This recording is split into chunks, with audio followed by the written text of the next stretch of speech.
TV Pakistan में खुशामदीद।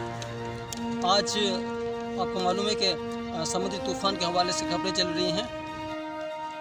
महकमा मौसमियात के मुताबिक आइंदा 18 से 24 घंटों में तूफ़ान मज़ीद शिद्दत इख्तियार करके शदीद तरीन समुद्री तूफ़ान में तब्दील होने का इम्कान है। 18 मई की दोपहर या शाम को भारतीय गुजरात के साहिल तक पहुंच सकता है।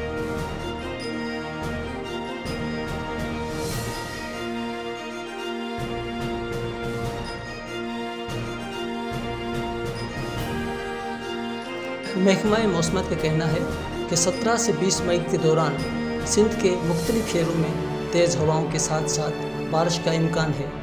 17 से 20 मई के दौरान ठट्ठा, बदीन, थर, मीरपुर खास, उमरकोट और सांगड़ में बारिशों का इम्कान है।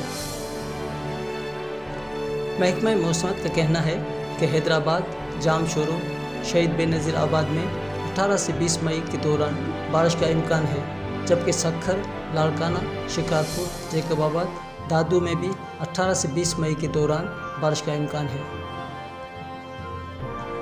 कोस्टल सिक्योरिटी एजेंसीज ने माहीगीरों को समुद्र पे जाने से रोक दिया है।